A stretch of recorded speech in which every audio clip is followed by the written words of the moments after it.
So if you're having issues starting your R56 Mini Cooper, it can be multiple different things, but if you're putting your key in like this and you're noticing that nothing's happening, or you're having an intermittent issue where you have to keep doing this till your dashboard lights up, it's probably the key, because I had that same issue and it'll gradually get worse and worse till you can't even drive the car. I got a brand new key. Everything works. But if this is in the early stages of the key failing, you are still able to start the car by pushing on top of the key, and it'll usually get the dashboard to light up and you can start your car. It will get worse over time, and that's what happened to me, and I didn't have a new key yet.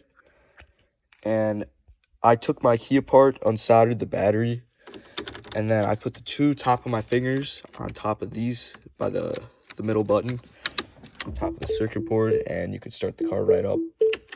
But none of your fob buttons will work, and this is a temporary fix only if you're in an absolute emergency. And it's a little difficult to disassemble the fob because it is pretty much just plastic welded shut together, and you have to get a tool in there and cut the seam. And you got to make sure you don't break anything. But the buttons will not work because the battery's removed. But you can get a new key, which I got this one for $175-ish because it was on sale from the BMW Mini Parts store, by just ordering it online, which I find pretty useful because dealerships can charge up to $600 depending on what car you have. This one has no comfort access, so you cannot replace the battery in it, but this was the fix. So if you're having an issue like this, it's probably your key fob.